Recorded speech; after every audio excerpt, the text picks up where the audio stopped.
It is the Daily Wayne. Hello, everybody. Thanks for coming in. We are still learning how to do this. So I appreciate you stopping by. I appreciate you appreciating me. That's the name of the game in here. Weird news day. It seems like the Trump campaign is urging ever slowlier, ever more closer to defeat. This is a good thing for the country, in my opinion. We were not happy with the direction things were going in 2014? I was. I remember it blissfully. You could just turn on CNN and it was all sunshine, puppies, and rainbows and drone killings. That is what I want America to get back to, folks, and we will get back there with the help of Biden and his newly named cabinet members. Now, they haven't all been named yet, but some of them are definitely getting named. And it's some of our favorite people that made the economy robust, that, kept us in a dominant military position across the planet. It's the same people that oversaw the smartest and most productive people in this country really getting what they deserve through wealth transfers. I don't know if you've seen this. One of my favorite charts is the GDP growth versus the median wage income since the 1970s. Yeah, we don't deserve it. I'm in the working class. These people are retarded. They do not deserve that share of the GDP. Why would they want it? These people barely deserve to get their broken foot fixed when they drop a cinder block on it at a construction site. Yeah, they don't deserve it. You know who does deserve it? Wealthy people. Jamie Dimon deserves more private jets. I think this is the only real way to claw ourselves out of this black hole of an economy that the COVID shutdowns are helping us with. We need to have, look, I think the biggest accomplishment Joe Biden could possibly have in this upcoming 4 to 8 years, would be America's first trillionaire. Could you imagine how fucking amazing it would be if America had a trillionaire? Let alone a handful of billionaires. We need to, like Elon and Bill and Jeff and all those guys, need to get together and make a mecha trillionaire. And I want to be that trillionaire. America, poverty to trillionaire, 4 years. Can only be done under a Biden administration. And, you might take some government contracts and some blackmail and trips to the Caribbean where it's a free-for-all on children in a temple on an island. I'll do whatever. Just give me the opportunity and I'll prove myself to you. Look, Jeff, you think you're a depraved motherfucker. You've never hung out with me. You do have cocaine eyes, though. So you probably look like, you look like you know how to have fun. Bill Gates, on the other hand, does not look like he knows how to have fun. Elon Musk looks like he would probably view fun from the outside and disregard it as something that's not necessarily going to improve humanity. But this transition team is interesting. One of my favorite people and one of my favorite institutions is going to be, one of my favorite people from one of my favorite institutions is going to be running the Treasury Department, and that is Janet Yellen. What a wonderful person. She hates the deficit as much as I do until it comes to, bailing out banks and, quantitative easing measures and stuff like that. I've always thought it was sound monetary policy. If you can make money, why not just fucking make it? They say I'm making money at my job at $17 an hour, but that's not true. That's not true. I don't have a printing press. I don't have the vested authority from the United States government to create a fiat currency. We're attempting to build something like that with the podcast, The State of Wayne, which is, I eventually want to register myself as a nation state. I'm a big fan of the seasteading, where I will tap Joe Biden for advice and guidance and how to run a state, because he knows how to do it, guys. He's been in there for 50 years. That's why I picked Janet Yellen. He's like, I know you. You think exactly the same way I do. Who cares? As long as we're wealthy. That's right. Peasants be damned. And I agree with that sentiment. I really do. I don't think they deserve much. Let's see here. And the Yellen, just like, people think Biden is like gonna do something different. I wonder what Ron Paul thinks about Janet Yellen being the Treasury Department, the Secretary of the Treasury. I'm sure Ron Paul, who beat stroke quicker than Trump beat COVID, has some thoughts on that. Ron Paul Ron Paul was the original insurgent candidate that nobody liked. You know, everybody claimed, oh, we love Bernie. Oh, we love Trump. Y'all motherfuckers don't even know about Uncle Ronnie Paul. Uncle Ronnie Paul was the only political candidate I've ever donated to. Now, I've since changed my mind and come to the realization that, you know, Biden's better. I mean, legacy politicians are just, they're always going to be better. There's nothing that they can't do, guys. Look at the good that has happened in this country since JFK was assassinated. That was pretty funny the other day. I wish I could pull it up. I haven't figured out the technical part yet, but RFK, Robert F. Kennedy, pretty much blamed Alan Dulles for murdering his uncle back in the day, and was like, the same people that did that are the same people that are making this country shut down. I don't believe that. I think that's for conspiracy theorists. And conspiracy theorists, what you gotta talk about, everybody know back when the JFK got shot in the head, that's when the country went to shit. Yeah, everybody knows that every statistical marker for American health and well-being had just fucking plummeted since they shot JFK. Let me tell you something here. Let me tell you something about JFK. JFK was fucking Marilyn Monroe. And that's really the only thing he should be remembered for, is doing good. Because if he could have just not gotten shot in the fucking head and avoided that whole Bay of Pigs thing, maybe they wouldn't have fucking killed him. I do enjoy that RFK, Robert F. Kennedy Jr. is out there like, fuck vaccines. Alan Dulles killed my uncle. It is hilarious. Tony Blinken, haven't heard much about this guy. He's apparently going to be the Secretary of State.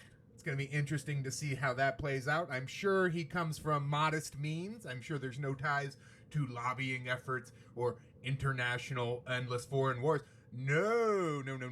Hillary Clinton likes him. Hillary Clinton thinks he's adequate, which is nice. Could you imagine if they would have given Hillary Clinton a cabinet position? That would have been fucking hilarious. But no, we got to have this no-namer Tony Blinken running this bitch.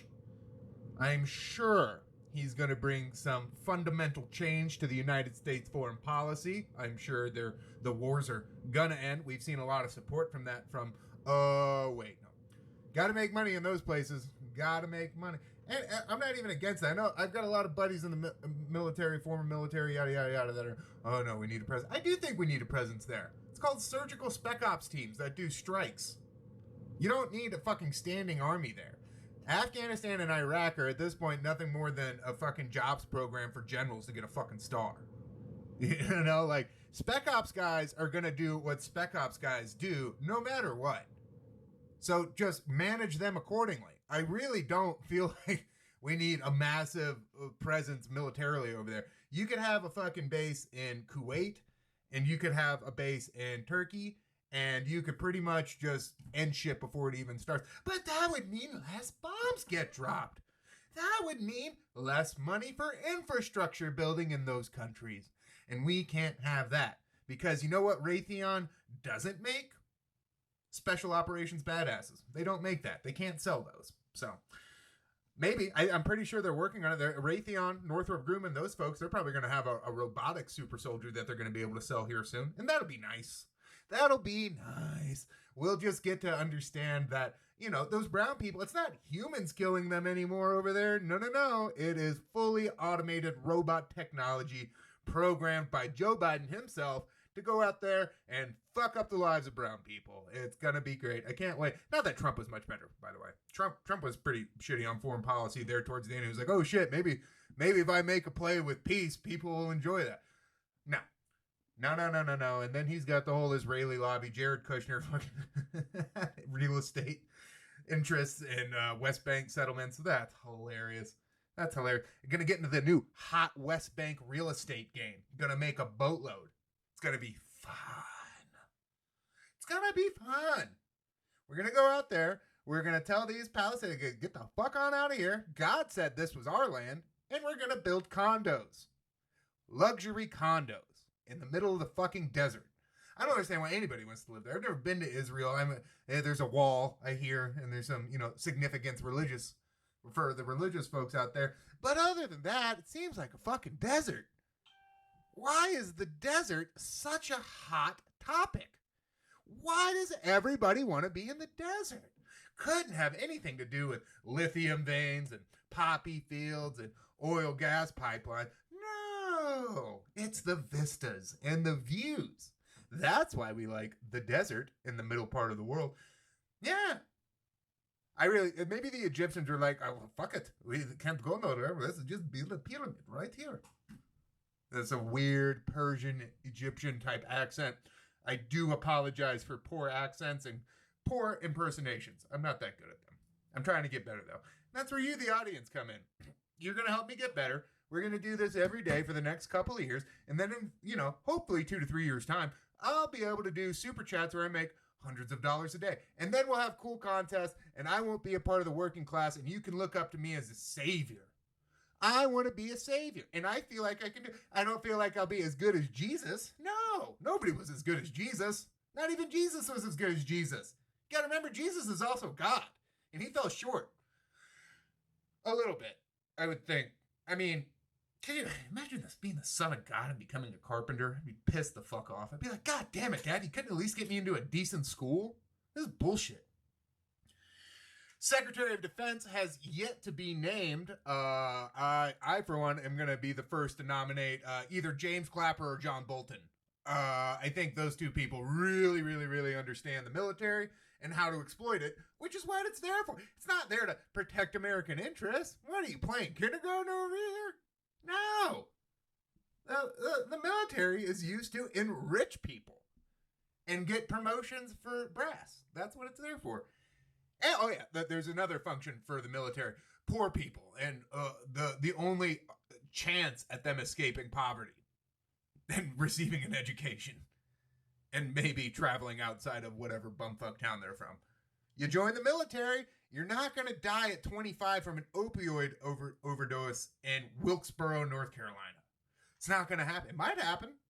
You get back from the military and you got the PTSD and all that shit ate up with you. You might do some pretty awful things, but you're not going to be found in a car with your spouse dead on a heroin overdose with a child screaming in the back. That's not even in a car seat. You wouldn't expect the child to be in a car seat if the parents are overdosed on heroin. Just crawling around in the back, scrounging for needles and shit. No. You don't get to die like that. It's the military. I truly do. I'm actually getting ready to go pick up one of my very good friends from the airport who's was a real combat veteran, really good guy, well spoken of by all of his compatriots. Did some private mercenary work in Afghanistan. Got pictures of him running security for Paul Ryan, Nancy Pelosi. Said Nancy Pelosi was a cunt. Said he didn't like her. But what was weird, he was telling me about like what goes on in these places and being a merc in Afghanistan. He said it is unbelievably politically correct. He's seen people get fired on the spot. These are $100,000 a year jobs, mind you, for simply suggesting something that was against leadership. And when I say leadership, I mean political cronies. People who run these, Blackwaters and shit, they can't have the narrative amongst their men being fucked up. So anything, this is according to him, anything that goes against the grain, they don't tolerate that shit over there. But I really do feel like that should be the future. I mean, look, Russia tried Afghanistan. America tried Afghanistan. Maybe Apple and Google should do it next. Maybe we should just let Apple and Google raise armies. That way the United States government and taxpayer doesn't have to have anything to do with that shit. And they probably will. Once they don't have to have people be soldiers and the robots are the soldiers, I'm almost sure we're going to have the great Google versus Apple war of 2050. Wouldn't that be fun? Wouldn't that be fun?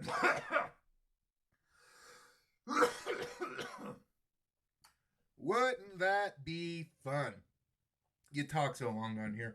All right, guys, we're getting within about 30 seconds of my 15-minute target time. I'm still trying to figure it out. Only other things to talk about. PS5 sold the fuck out. So the scalpers out there are they're selling for like $1,200. I think retail's $400 on eBay. And I had a family. I had a Christmas ruined as a child by a petulant younger brother who did not receive an Xbox 360.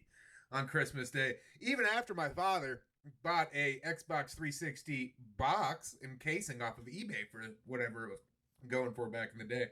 So just know, these scalpers, these people who buy, it's just more evidence that rich kids are fucking up our planet. The idea that you can just buy, just the bots will buy out the PS5, and some rich kid wrote that. You know, it's not, I mean, it might be a hustler, but I have this sneaking suspicion it's a bunch of hipster rich kids that were like, let's just buy all the PS5s and scalp them, and then we can put that money in our parents' mutual fund, and we'll be good. We'll be good. And now, just know, scalpers, you're ruining the Christmas of hardworking families with spoiled children. There's a lot of families in this country with combined incomes north of $250,000 that would gladly like to buy a PlayStation 5, but they can't find it. And you're going to ruin the Christmas for them. How dare you? How dare you?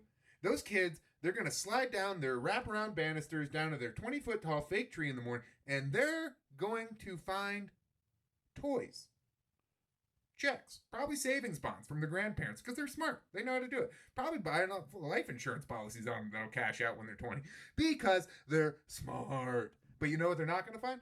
A PlayStation fucking 5. That is not what they're going to find, because, you know, they don't deserve it. But I'll tell you what, their parents deserve the hell that those petulant children are going to put on them for not having the PS5. You should never condition your children to be happy. Don't do it.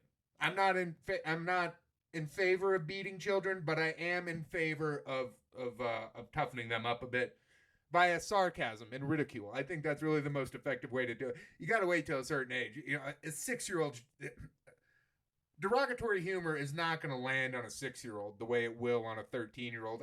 I think once you hit adolescence, you really got to start breaking out the mockery and belittling. Because I remember when I was 14 years old, my mom would fucking hit me with a broomstick. Did not matter a bit. But what did matter was when she attacked my pride. She'd be like, hey, you going to the party this week? What party? There's a party this week. You weren't invited to it? Yeah, shit like that. That's how you raise teenagers. Here's what you don't do. You don't give them PlayStation 5s. You surely don't. All right, guys. I'm going to hop off here. I got to go pick up my buddy from the airport, the Spec Ops guy. Or he went, I think he was trying to be Spec Ops, but never made it. But did do private merc work in the Middle East. Hopefully we'll get him on the show, do a podcast with him if he wants to do it. Second episode in the books, guys. It's going to be a daily thing. Hopefully we'll get famous together, and when we do, we will party. Thank you, guys. This is the Daily Wayne. Have a great day.